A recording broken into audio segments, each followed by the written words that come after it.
Welcome to Big Thinkers Podcast, the show where I interview big thinkers in all areas, from investing, entrepreneurship, to coaching or mindset, for the purpose of finding what breeds success to help you level up. Enjoy the show. All right, everybody, welcome to the first episode of Big Thinkers Podcast. This podcast is devoted to big thinkers in the entrepreneur space, investment space, coaches. Today, we've got a special guest, Tom Taylor, a good friend of mine. What's the name of your business again? I'm sorry. We're going to edit that Brown Oak Properties. Brown Oak Properties. So he's the owner of Brown Oak Properties. They flip houses, and I know you do some rental and stuff too, but your main thing is house flipping. You know, I'm excited to have you here, man. We've been connecting a lot over the last few weeks and doing our first episode, and we decided that he was going to be the first guest. So yeah, I'm excited. I'm excited to have you today, man. I'm excited to be here, Jake. Appreciate the invite. Yeah, man. So as we get into it, tell us a little bit about yourself and like how you got into this. Okay, so let's start back 10 years ago. Yeah.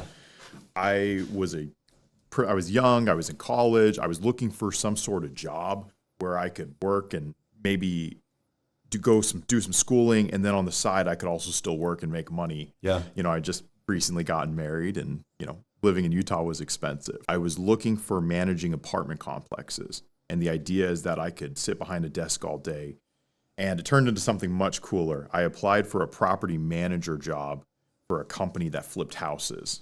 And it sounded way cooler than what I was doing, so that's what I went with. So half my day I was spent managing foreclosure auctions and bidding on these properties, and then the other half of my day was dealing with contractors and renovations. How bids. old were you? 20. Man, 21. Young. Yeah. That's young to get thrown into something like that. Yeah. You start a little earlier in Utah when you get married and things like that. A lot of people talk about getting married later. I think there's studies that say like guys who are married make more money because they have to. You know, something about when you get married and start thinking about having a family, it's just it like motivates you to get up and go do. You got doing that there. And how did it go from there? Like what was the next steps for you? Yeah, so I was working with those guys, and then right before COVID hit, I started doing acquisitions for them. It could not have been better timed for my career, but COVID hits, and this company was exclusively buying homes from the foreclosure markets, like foreclosure auctions, right? And then they're like, where are we going to buy all these homes? And then there's me and a handful of guys that are buying deals from wholesalers, the MLS, you know, however we're getting these deals. And so all of a sudden, there's a lot of pressure on us. And then we just start pumping out deals to keep this company running. And it was fantastic. I did it for them in Utah, Idaho, the Carolinas, Atlanta. Was really fantastic. Then there was a fund that purchased HomeVestors, the We Buy Ugly Houses franchises. And they wanted to open corporate stores. And so I was hire number one. It was me and my boss. And for the last 4 years, we opened 25 markets. We hired a bunch of people, and we created this really efficient flipping operation. So that's where my background is, and that's why I've flipped 1,500 homes before I showed up in Columbus. So that's crazy. Coming from somebody who, like, I came from this background. I came from the real estate background before I got it. You know, I owned a gym for a long time, but before that, that's what I did was I worked in with flipping homes, and we were doing good to turn out to a year. That was one of the big eye-opening things about like when me and you started talking. You told me like the number of deals that you had done and how you were doing it, the deals you were doing here, and even like when you first started here, you were doing the number of deals in a couple months that I was doing in a year. It was just interesting, like hearing your processes. And so when you got that job for them, did y'all build out the processes for doing that? Did y'all did y'all have someone y'all copied it from? So no one has their own original idea, right? Right. No. And if you do, it's probably a bad idea, just being completely candid. All of the things that I've learned in this business is because I saw someone else do it. Right. It was not my own original idea. I'm not a really interesting person. I'm not very innovative. I'm just like, what's that quote? Getting on the shoulders of giants. Yep. And Isaac so Newton. That's right. So everything I've learned has been from other people. I did help create these systems. I was very involved in that, and it was really fun. Some of them were really good and some of them weren't good. But when you're producing so much volume, it's really easy to identify individual mistakes and correct them. An individual flipper might get lucky on 1 or 2 or 3 flips, but if I'm doing 30 on 2 or 3. Yeah. I want to identify patterns. You know what I mean? Like patterns that transcend any one particular market. Like I love talking real estate. It's one of my absolute favorite topics in the world. But something you said right there really resonated with me. And it was when you're doing enough volume it allows you to analyze more information. And that's something that I have seen from everything from business, real estate, jiu-jitsu, fighters, coaching. If you're not doing enough volume to analyze, to get better at something, you're probably not ever going to reach mastery. And I think a lot of people are scared, especially with real estate, because you're dealing with big numbers, Right. You know? So tell me this, what does a day look like for you? Like on an average day, what does that day look like for you? Our team's pretty small right now. There's only 4 of us in the office. 2 of them are focused on acquisitions. One of them's my project manager. I probably spend about 50% of my day helping out with acquisitions. And then the other 50% is building systems for our business because we're still pretty new. Yeah. And helping out with the project management side. So we got 6 homes under contract last month. For Columbus, I think that's probably a record, right? I mean, when me and you were talking last year, you told me you wanted to do 5 projects, like 5 properties under management or under contract a month. And I was like, okay, like in the back of my head, I'm not saying I doubted you, but I was like, that's a big goal. And I had all these limiting beliefs around real estate and deal finding in this area. Like, oh, I don't know if I should. And literally in 30 days, you proved me wrong. That's crazy to me. 6 deals in Columbus, Mississippi in a month to me is wild. That's the thing. This is the starting point for us. We'll buy 100 homes this year, and the next year we're going to buy 300. We're going to have to open in other markets to support that. Everyone and their uncles flipped a house, right? Like everyone has, and they've only done 1 or 2 or 3, and then the reason they stop on the 4th is because they don't have systems, they don't have a good setup, they don't have a good organization. And then they all of a sudden they lose 30 grand, and then they got to pay taxes on the other 3 houses and they're done. So I'm a very big fan of systems and repeating the same thing over and over. I'm very, very boring in that sense. Yeah.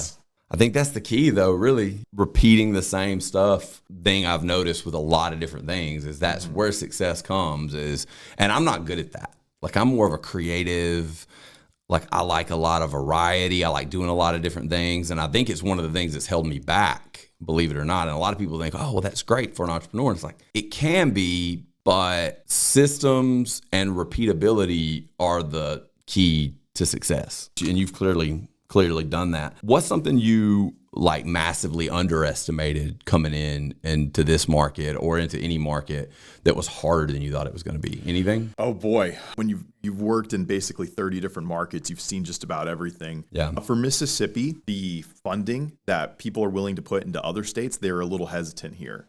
You know, the $10,000 house scares off a lot of investors, especially lenders who want a certain like return on investment. No one is going to lend on a $10,000 house. It just doesn't make sense. Right. So getting good capital in Mississippi has been our biggest constraint. Really? Yeah.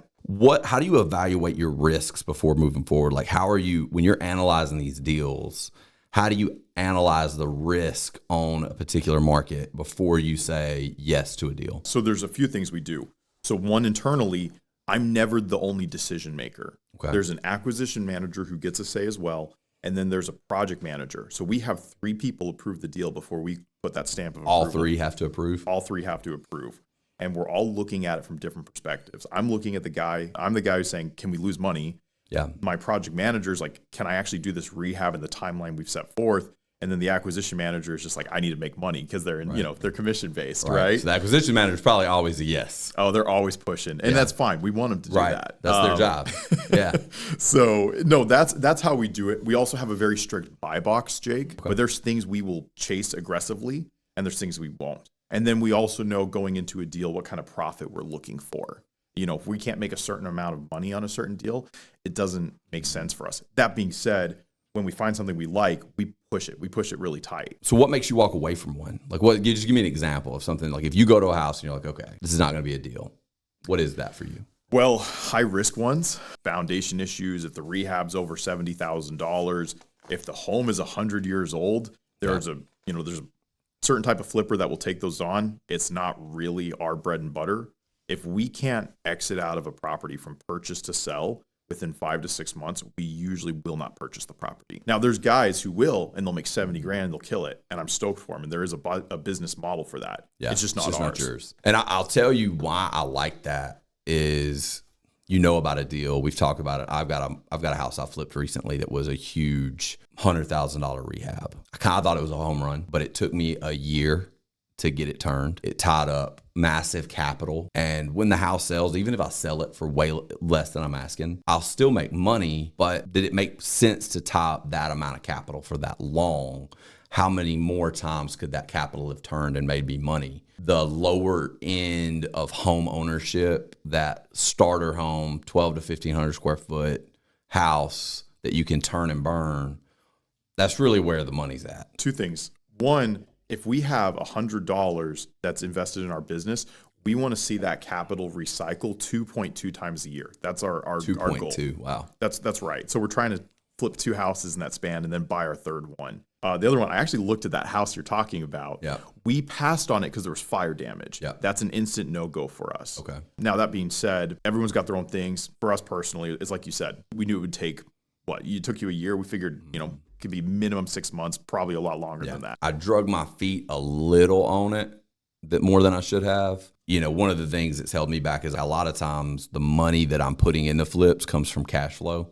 So I'm limited on the amount I'm putting in per month. That's less the case now, but it was during that time. So have you ever done a deal that just went sideways? Just what was the most expensive mistake you've ever made? Yeah, the most expensive mistake. I bought a monster in Orlando a few years back, and it just, was in a swampy area, and we just kept having water get into the house. Then we found out the roof had problems, and we had to rip up the new shingles and fix it. Listen, it was at least a $70,000 loss. Wow. Yeah, it was brutal. But here's the thing is you got to think as an operation, you're going to lose money on 1 in 7 houses. Mm-hmm. And you just got to recognize, one, you got to keep it as low as possible. And 2, you got to learn from that. Yeah. You can't just take it on the chin and keep going. You really got to analyze, where did we go wrong? And for us, it was, we had a buy box and we tried to bend the rules a little bit because we wanted to buy more deals, and we got fleeced. Yeah. I don't think I've ever been hit that hard. I've had a couple that wasn't in the buy box. Wasn't what I normally did, but I was like, man, I really need to turn and burn and get these deals going. And the inventory was really low. I've done the same thing. What have you stopped doing yourself? What's the most important thing that you've passed off? And what do you think is the hardest thing to pass off when you're flipping houses to somebody else? Oh, interesting. You can always do things better than your team can. Yeah. You have a certain amount of experience. And so letting go is one of the harder things you could do as a business owner who wants to scale. Acquisitions. I love acquisitions. I love just talking to people and seeing if we can find win-win. So I like that part of the business, but letting that go is difficult, but it's good. It's necessary for us to grow. You need a team of at least 12 people to successfully flip 25 every single month. I mean, at minimum, but that's hard. Project management, I don't like doing it. I don't like dealing with contractors. I don't like dealing with the numbers. So that was a really easy thing to let go. I would like to get someone in the office to take over some things. I do a lot of really mundane things right now, Jake. For me, that's always my first hire. There's nothing I hate more than mundane office work. Piss me off. I will be angry if I'm sitting in front of a computer doing mundane office work. One of the reasons it's my first hire is usually I can always find someone to do that better than me. How many people do you think you'd need to turn 25 houses? What does that look like, you think? Realistically, each acquisition manager should be buying 3 properties a month. So that's 9 properties with 3 acquisition managers. That can all be successfully managed by 1, maybe 2 project managers. Okay. If you're turning at the rate we plan on turning. If you don't, it creates a big bottleneck. You can't have that bottleneck. And that team can be managed by one person we call an operator or a director. Mm-hmm. And so, it's just a repeatable system. What's a piece of advice that you hear in real estate you disagree with? Oh, man. Most of it? Geez, a piece of real estate advice that I disagree with. Where do people get their real estate advice from? I think a lot of times it's a realtor. Yeah, that's exactly what I was about to say. And there are a lot of really good realtors out there, but for every good realtor, there's probably 4 or 5 bad realtors. Especially when you're talking about investing. Yeah, no, I work with a lot of realtors. I buy a lot of deals with a lot of realtors, and they list my properties. But for every good realtor, there's a bunch of bad ones that are pushing bad inventory, or they don't know what they're doing, or they don't know how to approach an underwrite, or they're underestimating things. So actually, anyone who's not putting money in the deal is probably giving you bad advice. Okay. So what would you say is a good resource if you wanted good advice? Who should you seek out? So if you want a good perspective, maybe reach out to someone else you know as an investor. Say, hey, can I give you $50 for you to just give me a review of this deal? Bigger Pockets, there's a lot of people that will rip you to pieces there. Maybe LinkedIn, but just reach out to other investors. I think they'll be the most honest about it. So you've moved away from the company you were with, right? And you went out on your own. How's that been? What's been the transition from going from, more of an employee who's managing stuff for other people, and now the buck stops with you on everything? What's that been like? So two things. My anxiety is higher than it used to be. Yeah. Just knowing where that next meal is coming and providing for your family, that's a lot more pressure. I'm excited about it though. I mean, when you're pushing that amount of volume, the profit is obviously lucrative. Yeah. It makes me wish I'd done this sooner, but my employer was really fantastic. The job I had was really, really fun, and I had a lot of creative flexibility, and it was a really good team. Yeah. So, and that gives you the know-how. Like there's a lot you probably learned there by having that opportunity to do those number of deals that you are bringing in with a lot of experience now. It's probably a little tough too, coming off that. I see people who they come up to me and they're like, hey, I'm going to start an online retail company. I'm like, cool, what experience do you have? They're like, nothing, not anything. And so it terrifies me. In the past, if you wanted to learn a trade, you spent 10 years working for someone or 15, and then you started doing it yourself. And I think that's the much more effective way to do things. So anytime I see an entrepreneur say, I'm going to go open this business or this business, and they have no experience with it, kudos to you. I wish you the best, but it terrifies me because you don't know anything about it. Yeah. The best thing I could have done was move and go work for someone else doing it and then come back, because every mistake that I could have possibly made, I made. And it took me like 10 years of expensive being broke. I think 10 years is what it takes to really get good at something. If you're really going to get good at it, usually takes about 10 years. I started out with my dad, and we did a lot of stuff. We're more of a buy and hold company, but how we got started was with house flipping, and we used the proceeds from the house flips to invest. Most of the time I spent, I was trying to get paid, and my dad was like, well, look, if you want a job, you can come work for me. But I wasn't really learning the business. He would mention certain things, and but he was handling a lot of that, and I was spending most of my day swinging a hammer, and I hated it. And what I should have done was been like, look, I'm 18 years old. I don't need a lot of money. What I need is knowledge. What I should have done is worked for free and been like, show me what you're doing. Like, explain, contracts, and explain how these deals come together and how you're networking with realtors and how you're doing certain things. And I would have got so much more out of it. I'm 18, 17, 16 years old. I'm going to make $10 an hour. And we were a bootstrap. We didn't have a lot of money coming in, so we were doing a lot of the work ourselves. So my dad was on the job site with us a lot starting out. And it was like just me and him. We did a lot of flips. It was just me and him. We didn't have a crew. I remember we did one house in Caledonia back in 2004, almost 3,000 square feet. No, it was after 2004. It would have been like 2007. We did this house. It was 2,700, 2,800 square feet.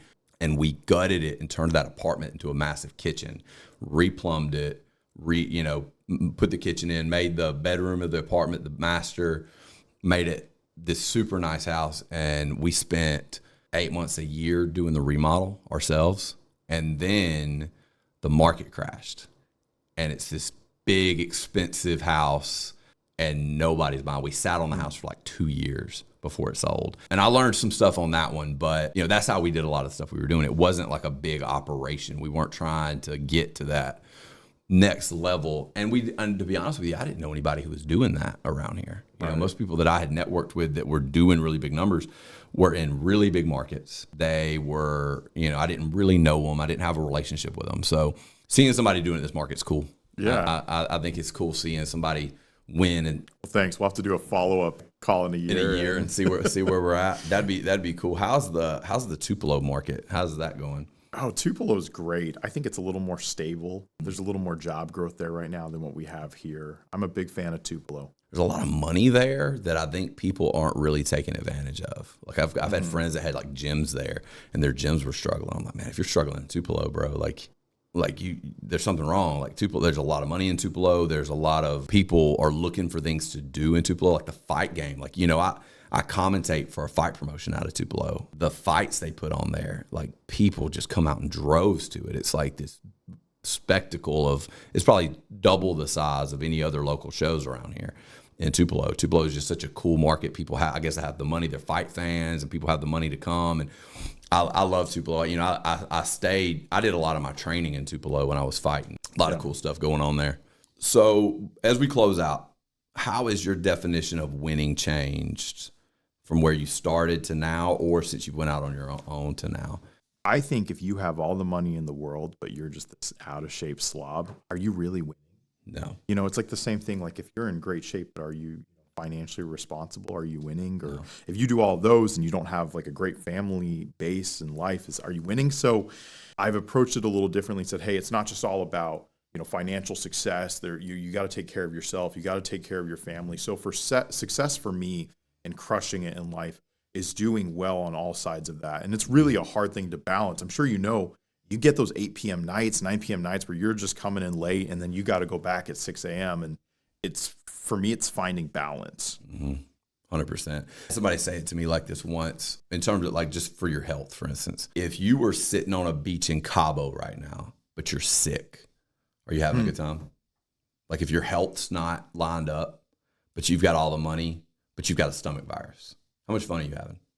None. You feel like crap. I've seen all these really successful people that had money and they seemed miserable to me. They seemed like they were really unhappy and they were out of shape, and they, you know, they're on their third marriage and their kids don't talk to them, and they seem bitter. That reshaped things for me, where I was like, you know, there's no amount of money that's going to buy that stuff. You got to have everything lined up. And yeah, it's tough because if you want your health to be right, you got to eat right, or eat at least decent. You got to go to the gym. You got to make time to go to the gym. If you are a hyper successful person, it's like it might be painful to pull away from work for a couple hours and go to the gym. Man, I've got all this other stuff I need to do. And have you found that like when you focus more on your health, does that affect your work negatively or positively? How does that play in for you? No, it's positive. I do this thing. I have this routine where I go cold plunge in the morning after my workouts, and then I go in the sauna. Do you know what breath work is? I do breath work. I did breath work before this. Do you really? No I do kidding. breath work all the time. Yeah, I love breath work. Okay. What kind of breath work are you doing? I have an app I use. I'm a big fan of Wim Hof. Wim Hof. He's I love Wim Hof. Yeah, I did Wim Hof breathing right before I did the podcast. Really? Yep. Man, we should go to. Yes, I'll do box breaths. There's another breathing exercise you can do where you're breathing through one nostril. The app that I use has has audio guided meditations. He's such a cool guy. I want to go to one of his retreats. You should come with me. I would love to go to a Wim retreat. I've actually looked at the dates on them before to like, are they going to come close? You know, and I think he was in like Europe at the time and wouldn't do anything in the States. Yeah, we'll pay $800 to go lay in the snow with some old European guy. I mean, that's the dream, right? That's when you know you have money. Is when you're spending it on stuff like that. Like when you're like, I'm gonna go spend $800 to lay in the snow and do breath work. What you do if you're at home and you don't know what Wim Hof is, it's repeated breath inhalation and exhalation for a set number of repetitions, 25, 30, you know, whatever you're doing. I don't know what you do. Then a breath hold, then an inhalation for 15 seconds, and then you exhale and start over, and you do it again. How long can you hold your breath for? The longest, I've done some pretty crazy ones. I've done like 4 minutes. 4 minutes? I've done a 4-minute breath hold, but I'm like 8 repetitions in. So the longest I've ever done was like 3 minutes, 45 seconds. So I'm right at 4 minutes.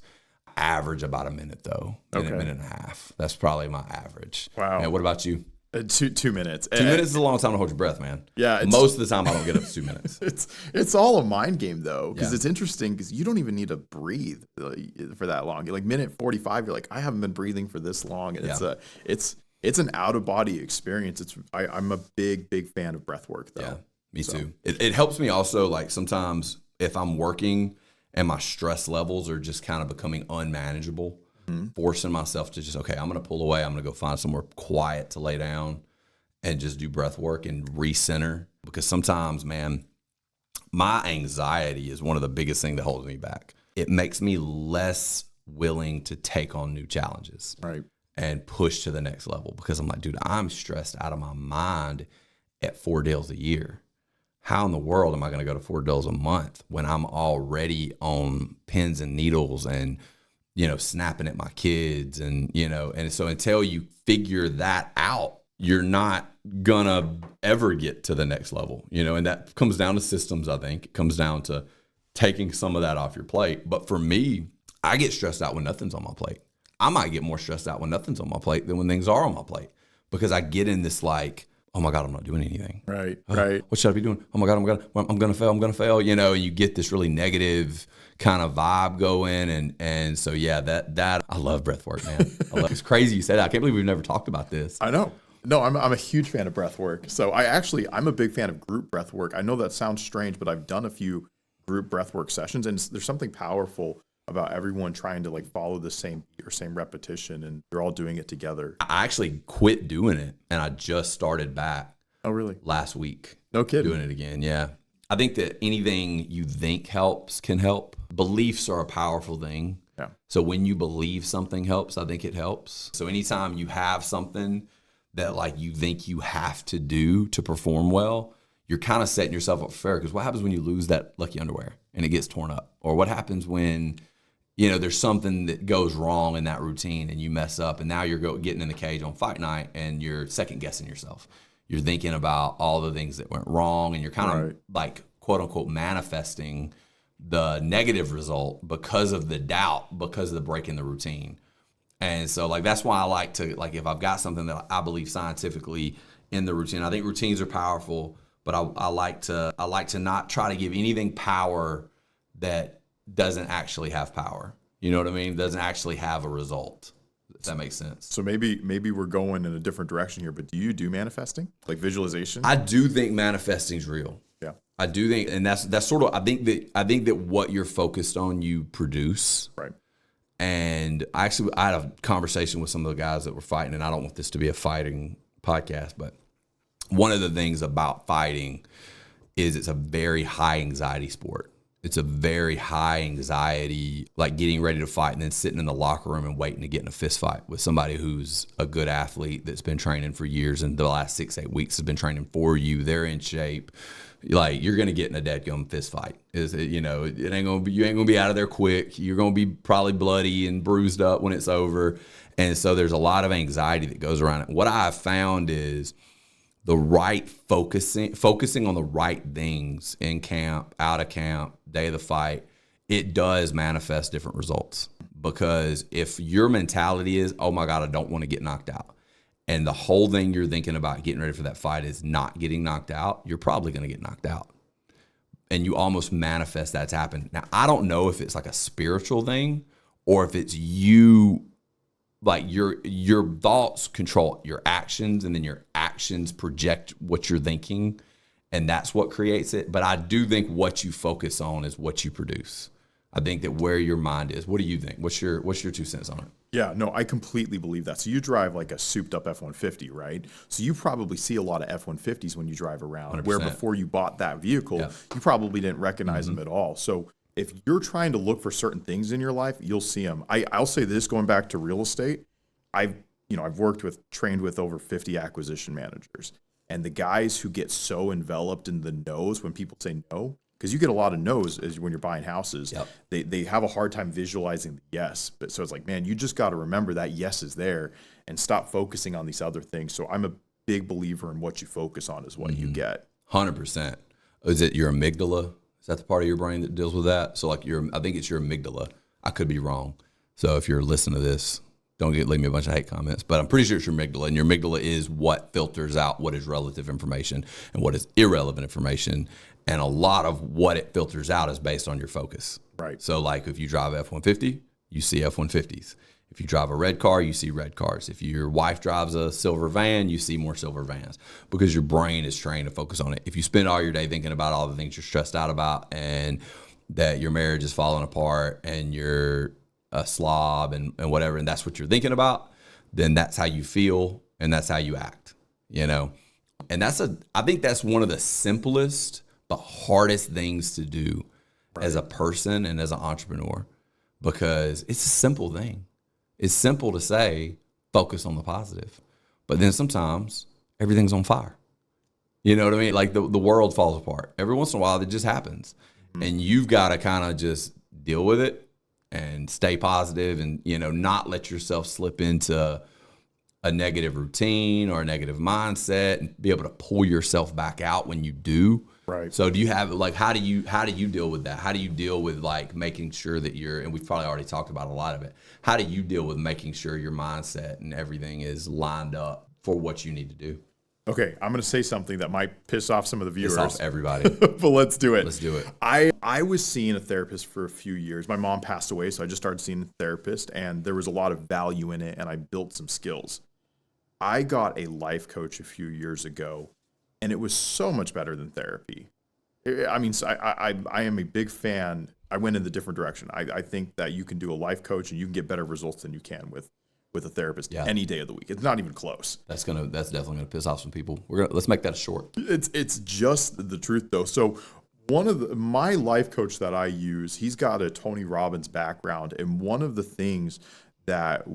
exercises I've learned with him is that there's this snow globe effect, where sometimes we're in the snow globe, everything's shaking around, it's hard to see outside of it. So it's important for you as an individual to be able to step out of the snow globe, look inside and say, hey, like if you were in this guy's shoes, what would you do? And just like take everything as factual context, because the way we view things aren't actually the way they are. It's how we emotionally perceive them, right? So there's a lot of value in just being able to step out of the moment and see like what is the best factual thing you could do in that moment. So that's, anytime I can step out, whether that's with breath work or just sitting down with a notepad, I'm always resetting. Big fan of like micro goals and just refocusing. That makes sense. Yeah. I love Tony Robbins too. I listen to his content. I've read some of his books, and and I know that like a lot of this stuff, that's one of the things that is hard about putting out content like this. When you're putting out content that is things that I know factually to be true, the average person is going to hate. They're not going to vibe with the content, and they're going to leave mean comments. Right. And they're going to send you mean messages. And, that was hard for me, I'm not going to lie. And I hate being that way, because like I like to say I don't care what people think, but like I do. A little part of me does. Right. A part of me does, and it was hard for me. I got to a long time, I just deleted everything off my phone. So I couldn't even see the comments. Where I'd like just let them come. I don't care. Like I'm not gonna even let it enter my sphere at all. But what I found is like when you're putting out content like that I believe to be true, the average person is gonna push back on it, and it's probably why they're average. Like people, and anytime you're getting critiques, one of the things I always tell myself is, when someone's giving me advice or critiquing something I'm doing, do I want to be this person? Like, do I really respect their point of view enough that it's going to change the way I think? Because if what they're creating in their life is not what I'm trying to create in my life, then their opinion really isn't valuable. You know what I mean? And so that's what I've had to tell myself, that, when you're making this kind of content, you're going to have some hate. You're going to have some people that are not going to like you, and are gonna, that's a bunch of, and I mean, there's some stuff that is kind of, it's kind of bullshit. It's kind of not real, but a lot of it's real. A lot of it, like things like what you focus on, like your life is your perception. Because what I found was, and I've talked about it on my old podcast, I dealt with depression for a long time, and it still kind of jumps back up at me every once in a while, where, and what I found was when I was dealing with depression, it really came down to, what was I focused on?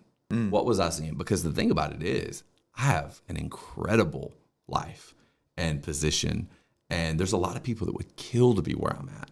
And there's a lot of things that I've been so richly blessed, and I'm in this incredible position, and I do the things that I love every day, and I have a great family, and I have a great wife and great kids. I love my kids. My kids are awesome.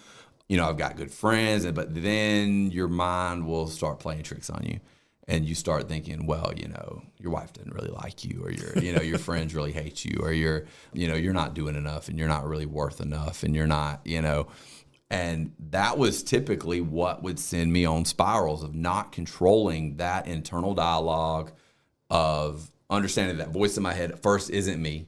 That's not me. That's just my internal dialogue, and, taking control of it. And being, because a lot of the stuff we're talking about on the front end was a little more interview style, where I'm like asking specific questions, but you talk about systems and how to do all that. But if your mindset isn't right on the front end, you taking action on doing those things, it's almost non-existent. You know, would you agree with that? Yeah, this kind of goes back to, I think one of the dumbest things you could do is set an annual goal in January. Say, in 12 months, I'm going to do this. It's and I do it too, but it's a crazy idea that, in 365 days, I'm going to revisit this and then be surprised why I failed at the goal. I'm a really big fan of weekly goals where Sunday night, I'm writing down, I'm saying, this is what I said I was going to do this week. Did I do it? And it's a lot more manageable. I can say like, hey, I'm in a downward spiral. I'm feeling bad about myself, or I did this incorrectly. And it's just a lot easier to correct if it's done on a weekly basis versus, like a 1 year span. Yeah. So, I mean, who do you know that actually hit their like annualized goal? Right. Most people don't. Most people don't, right? Yeah. I mean, what's February? Gyms are empty again. Every year. It's crazy. I almost will take a break in January sometimes from the gym. Now, I have a schedule that allows me to go to the gym when I want to. So I go at like 11 a.m. or like 1 p.m. Okay. At the most dead times of the day because I don't like being in a packed gym. But January is like a joke in the gym industry where like people will like, the actual gym goers won't go as much because it's packed. But by the third week of January, it's empty again, and most people are gone. I didn't realize you go to a gym. I just figured you've got your own. No, I go to a gym. You know, for me, for one thing, I don't have like a lot of weight equipment. You know, I don't run a gym. I run a MMA jiu-jitsu studio. Right. And I had some weights at the old one. I've got them across the road, and eventually I'm going to make my own. I'm gonna make my own gym. I'm gonna have my own. You know, I really like cables. I like cables, but you know what really got me going to the gym? I'll tell this story real quick. So when I got engaged, I was 205 pounds. I got engaged and had my first kid that year, and I was 270 pounds by December. It was all fat. I was chubby. I looked terrible. My face was broke out. I felt terrible about myself, and I was like, man, I had a hip issue where I couldn't kick and I couldn't roll. And I couldn't do all the things I normally did. And I started going to the gym just to take back some control.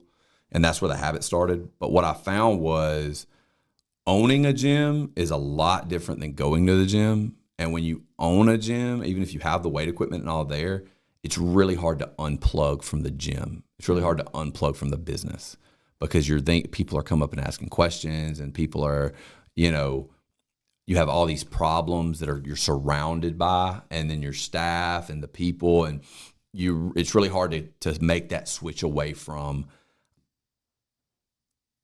boss versus I'm me going to the gym working out. So I would start going to the core, which is on the other side of town, and I would just drive 15 minutes to the gym, and I would just put my headphones in and put my phone on Do Not Disturb, and I would just take an hour to 2 hours a day that's just for me. And it was almost like my therapy time. It was like, this is my time to just unplug and just not be around anything that I have to deal with. And that's what got me in the habit. It was such a pleasant experience for me starting out to just not have all that other stress on my plate for an hour or two a day, that it became therapeutic. And the longest time I've spent out of the gym lifting was like a month and a half. And it was this November and December when I was getting the new spot ready. And so, yeah, I'm a big believer in getting outside of the gym and going and working out. I've got 2 other gym memberships, like outside of mine. Do you really? Yeah. I've got 2 and I may get a third. I don't know. Okay. Just cause I've got the New Hope Rec Center, which is right by my house. So like if I don't want to have to cross town, and they've got a pool, which is included in the gym membership.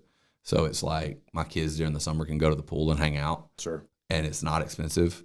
And then I have a little weight room. It doesn't have everything I want or everything I need, but it's next to my house. My kids get the pool. If I can just leave my house, go basically a mile up the road, get a quick workout in. It's closer to here. And then I've got the core on the other side of town that I go to as well. So yeah, I go to the gym. What about you? Where do you go? So there's a gym downtown. I think it's called The Gym Okay. Yeah, The Gym is on Wilkins Wise over by where my gym used to be. Nope, not that one. There's a gym downtown. Sandra owns it. It's Okay. across the street from the cafe on Main. Okay, yeah. I knew there was a gym there, but I've never seen it. Yeah, so it's a little more expensive, but it's a little more intimate in the sense that when I'm working out, I'm the only one there, which is nice for sauna and cold plunge and not waiting in line for the equipment. And Sandro is just a mover and shaker in the community.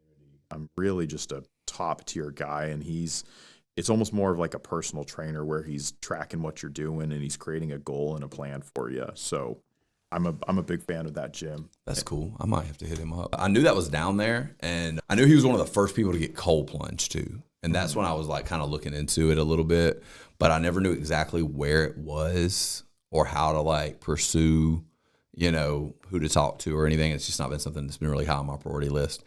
But I might have to hit him up. And I just like having something that's not mine to go to. Yeah. You know, and I'm not, you know, when I go to the gym, we were talking about a little bit before, I'm not trying to be the biggest and the strongest. I'm not trying to put a bunch of weight on a bar. I'm not, you know, I just want to go and just make my body, like, I've got a lot of injuries and I want my body to not hurt. And, you know, so I don't have like really clear, and we talked before, that's one of my problems in a lot of things. I don't have a lot of really clear goals, really clear goal setting stuff for me. But yeah, that's cool. I definitely think that, where are we at on time, Mo? Hour, 1 minute? Okay. Actually, I thought we'd been talking longer than that. Yeah. Yeah, I definitely think that just getting that dialed, because like the way I see it, so I've got a torn ACL now. I have massive arthritis in my other knee. Even with the torn ACL, my other knee is my bad knee. Really? And then I've got bulging disc in my neck, actually from football, not from fighting and stuff, you know, mostly from football. And so I deal with a lot of these nagging issues. And if I don't go to the gym, the amount of pain that I'm in daily is at least double if I'm not regularly stretching and going to the gym every day. Like even if I'm still doing jiu-jitsu, it's really bad if I'm not doing jiu-jitsu, but the amount of pain I'm in every day is like becomes almost unmanageable. And for me, like a lot of people, it's about living longer. And for me, it's about living at a quality of life longer. Because I don't want to live in a wheelchair, stuck in my bedroom, looking out a window. I'm ready to go at that point. You know what I mean? You know, I see these parents, and I think we've all been guilty at it at some point where they don't take care of themselves and they're just so focused on their career and their family. They're not taking care of themselves. And I'm like, you are a bad parent. Like, this is not the right thing you should do for your family. Like, as an individual, you need to take care of yourself so you can bring your best self like to the family. Every person that I've ever like respected their opinion has said the same thing. Every person that I've seen that's like, you got to take care of you first. And I made a comment, and I had so much hate on my personal Facebook page from this, that if you were fat and out of shape, that you weren't, and I didn't even say a bad parent. I said you weren't a complete father. You're not hitting all the areas because you're not setting a good example for your kids. You know, you feel like crap. And I know how I feel when I'm not taking care of myself. And then I know how I act around my family when I'm not taking care of myself. Right. You know, it's cause when I'm not doing what I'm supposed to be doing and I'm not in the right mindset and I'm not taking care of my body and my health, I'm irritable, I'm snappy, I'm angry. I don't want to get up and go do things. And that's not fair to them. That's not fair to my family. That's not fair. I find that like on Saturday morning, I can lay in the bed and watch TV and eat Captain Crunch and I'll be ill and irritable and angry all day. Or I can get up and go to the gym and get a quick workout and a shower, maybe a cold plunge. And then the rest of the day, I'm dad of the year. You know what I mean? Like, I'm like, oh, let's go have fun outside. Let's go throw the ball. Let's, you know. And so like quality of time in all areas beats quantity of time to me. Right. You know, I'd rather spend, if you're going home and like from work and not going to the gym, not doing whatever so that you can go home and watch TV. Why did you go home? It's such an interesting idea because you look in the past, the people who were were leading, you know, these tribes or kingdoms or whoever, they're the biggest, they're the strongest, they're the fastest, they're the smartest. And physical health has kind of become like a secondary objective.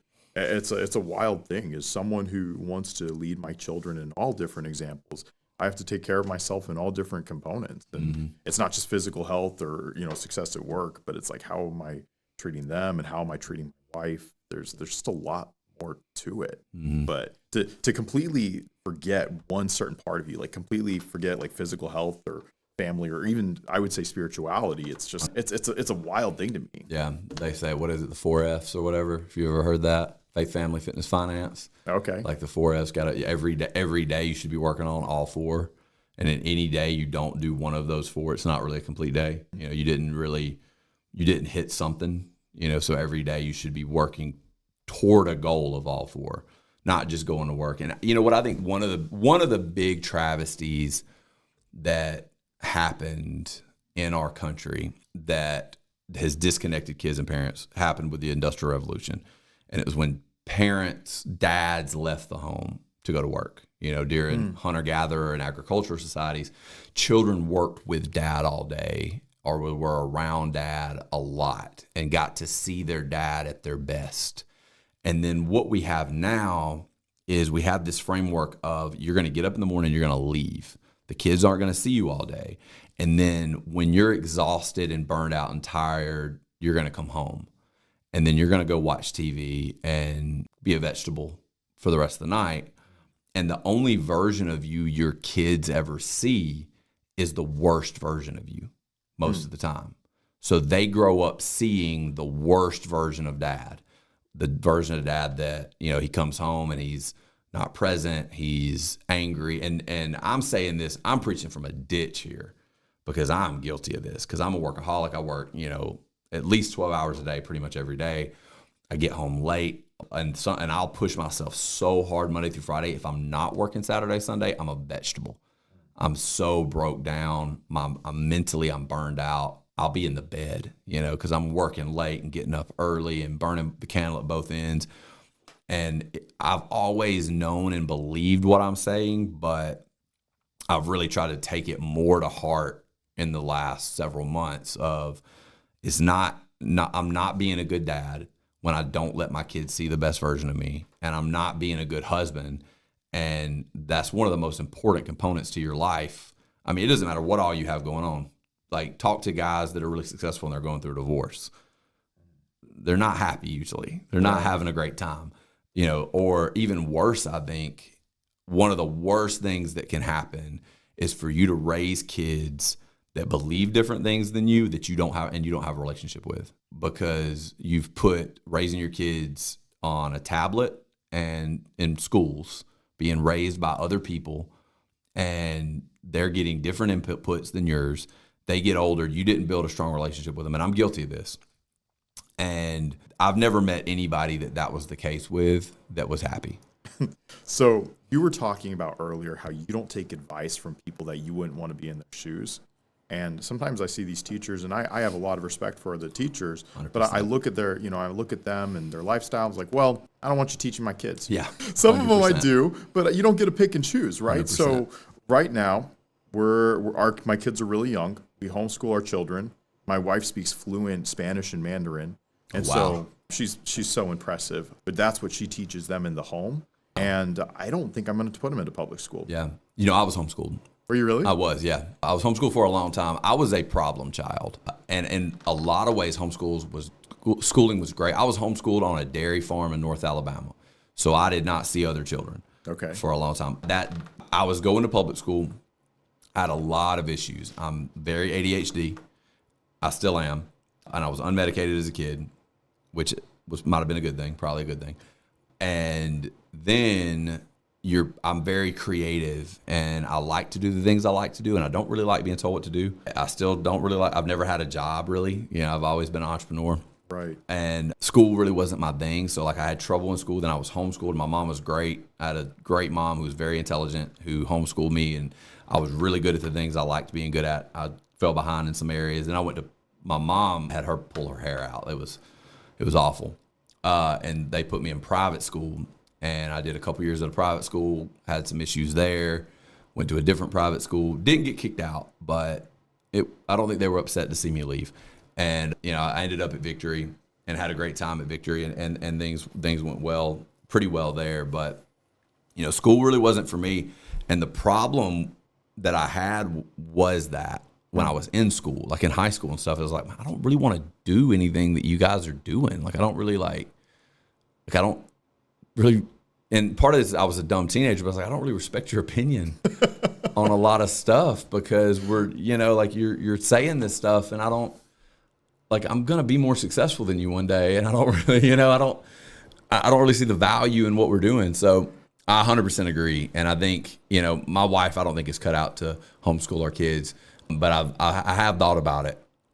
But it definitely is a thing where I'm going to send kids to a school, and our kids go to private school, but I'm going to send kids to a school, and they're going to get all this influence throughout the day for 7-8 hours a day of things I may disagree with, things that I don't think are true. You know, the school system was based on that fascist Prussian model to create factory workers and desk workers, and I don't think that's not the life that I want for my kids. That's not what I'm trying to put my kids into a position where when they're 18, 20, 25, they're in a position to win, and they're in a position, if they want to be part of what I'm doing, that they can.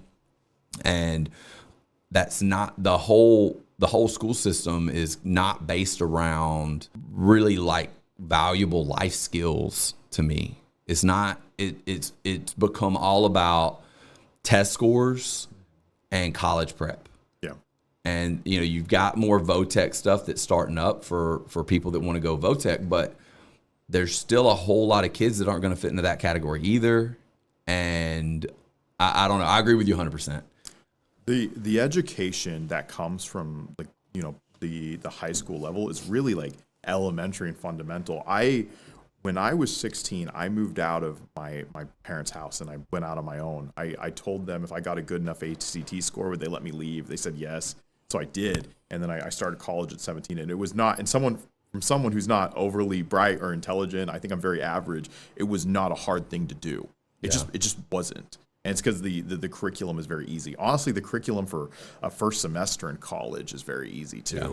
So. My first year, you know what's funny about that? I was a CD student my entire life. I usually had an A in history. I was usually arguing with whoever was teaching the history class about history because they were teaching it wrong. I was a bit of a know-it-all, admittedly, and I should have probably been humbled a little bit. I was very opinionated, but the things that I was interested in, I knew a lot about. And my math scores were always low. My English scores were always low. My science scores were always low. And I thought that it was because, not that I was dumb. I didn't think I was dumb, but I was always an underachiever. We can, you know, dive into that, why that was. But then I left school, I graduate, and I take a year off, and I worked a job I ran a vending route, and I took a job, and I decided to go back to school and go back to college. And I was an A student because I made the decision, and it was like it was easy. There was nothing to it. The classes were easy. The classes were easier than I remembered high school being because I wanted to be there. And that's what it is for a lot of kids. And I think keeping a lot of boys over 12, 13, 14, 15 years old that don't want to be at school and forcing them to stay in school is a negative. It's a net negative to me. You know, so the way I've looked at education is that my wife is in charge of it, like at a younger age, but there's going to be a point where I want to be more in charge of my kids' education as they get a little bit older. Do your boys ever work with you? I agree. Yeah, I try. Right now, not so much. And so I say this as someone who lived exactly what you're saying. I went to work with my dad at a young age. I went to work with my dad at 12 years old, but I didn't want to be there, and I didn't get much out of it. And I think mine will want to a little bit more. Right now, they don't, because a lot of what I'm doing is behind a desk and kind of like boring, and they're 8 and 10. Right. And I'm kind of like, but I definitely agree with you that I want to take a more hands-on approach with my sons as they get a little older. And I wish I'd done that more with my daughter. And my daughter being a teenager right now has opened my eyes to a few different things because she's 18 and she's out of school. She's working. And I remember when she was young, a lot of things I didn't do with her and the mistakes that I made, and also just appreciating the age that my boys are at now, because having a teenager, she's a great kid, but holy crap, not my favorite experience. Great kid. I love her to death. But, you know, taking advantage of this time with my boys, I think would be good. And they've shown some interest in, especially my older son has shown some interest in some of the things I'm doing. And it seems like he wants to, and I will probably take more of an approach of, instead of them like paying them to come to work to like unload a trailer and swing a hammer, like, look, you can come to work with me, and if you want to work and do this stuff, I can pay. But if you want to learn it, I can give you a little allowance money or something. But like, it's going to be more of an education process than you come into a job process, I have no intention of dividing. Like when I pass away, I have no intention of like splitting it 4 ways with my kid. Really? I don't.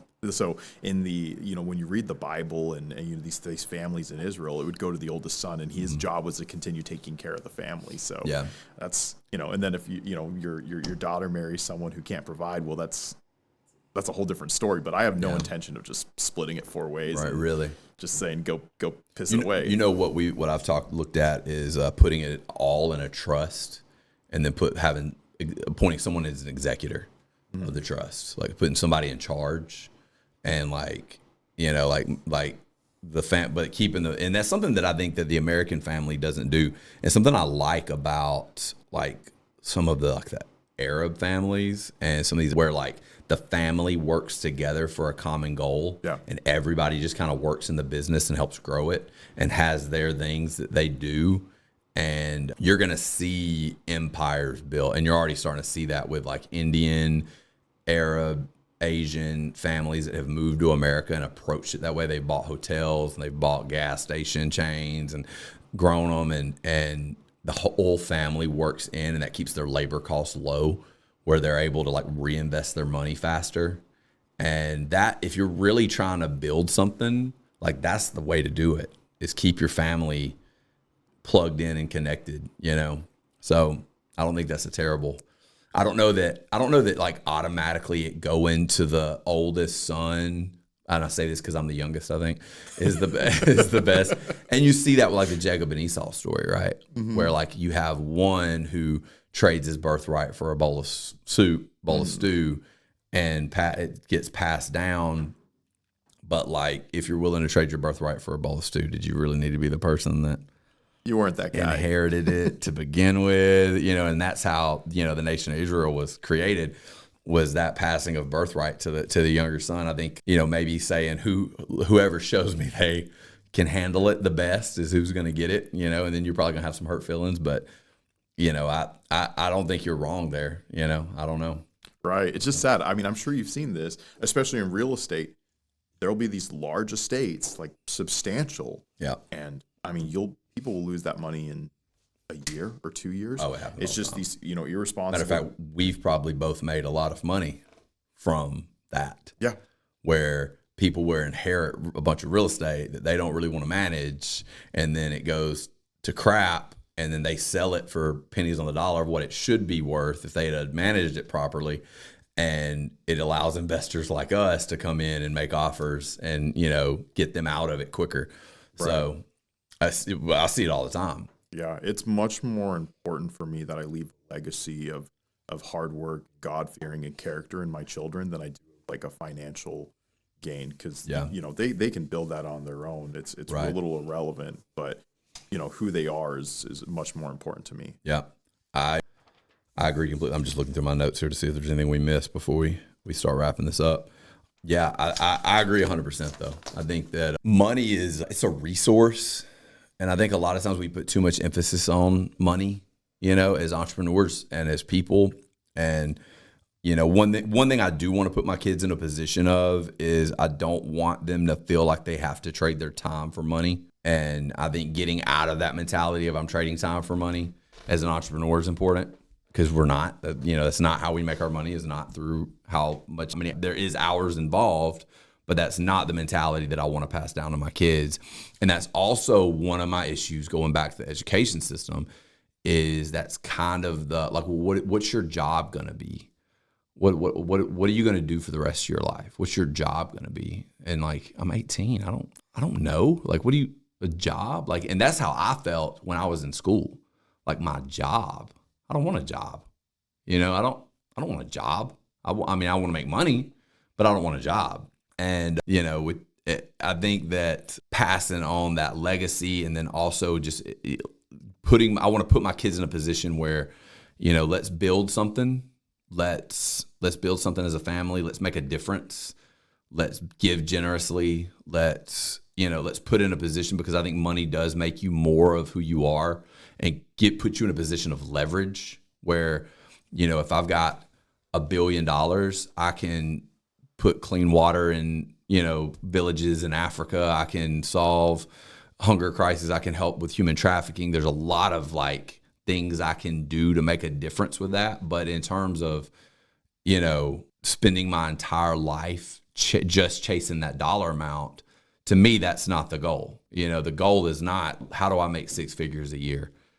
You can make 6 figures a year. It's not, you can go get a job in industry maintenance and make 6 figures a year. It's not, but that's what's being taught. What's being taught is, how do you fit into a role of spending the best years of your life working all day, every day, making somebody else rich. And at the end of your life, you get a pension, maybe if you're lucky, you get a retirement plan. And then you've spent all the years of your best health, all the years of your brightest like mental clarity, all the years of when you feel the best, you spent it working this job, this job, for the purpose of what? Like, what was the reason? Why did you do that? You didn't have it like, okay, I want to be successful, but why? Like, why do I want to be like? Is it just for me to amass this massive resource that I can give my kids the resource? So, I think people's priorities have changed over the year. I believe I saw this study where there was a survey where saying, back in the 70s, like, what were people's priorities? And it was God, it was country, it was family, it was money. Mm-hmm. And now today it's like money. Yeah. And so I have a lot of respect for people who go in and go out of their job, in and out. And, they just go home to their family and their church. And there's a lot, like, that's my family. Like, right. That being said, I think that's something we're seeing diminish now, is things are getting so expensive. Both parents are having to go to work now. I mean, you go to church and, both parents are working, and it's not because they want to. And if they want to, that's fine. It's their lifestyle, but it's out of necessity. And you're missing such a key component with the kids. And I guess I'm trying to say the middle class is disappearing. Oh, 100%. Yeah, it'll be a thing of tomorrow. Yeah. Property ownership is going to become a thing of tomorrow for people that don't already have it. Yeah.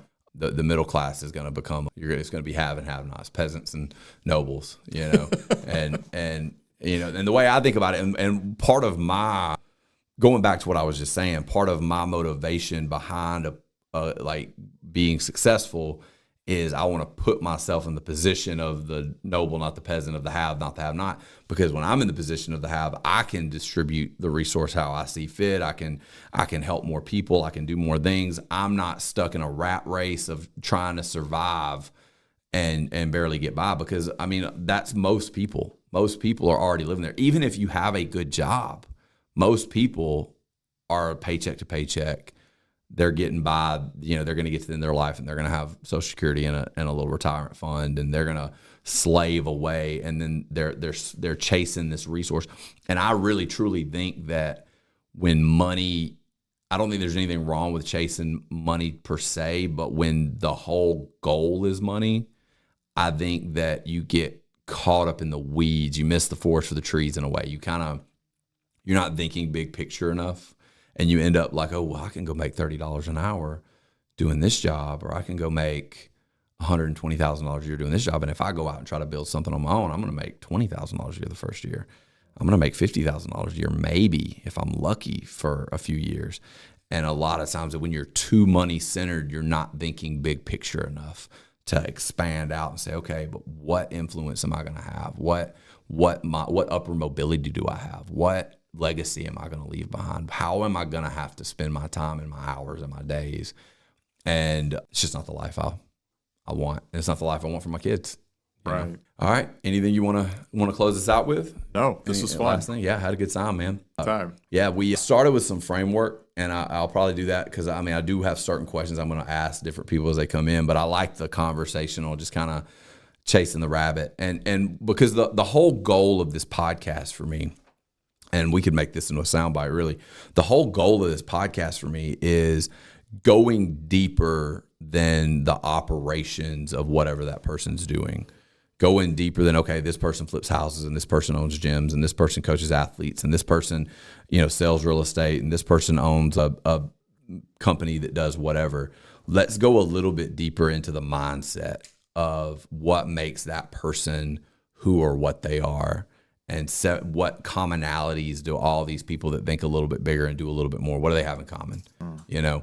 And so that's really what I want to explore going forward in this podcast. So I think you were a great guest for that. I appreciate you being here. Yeah, that was fun. Awesome, man. Awesome.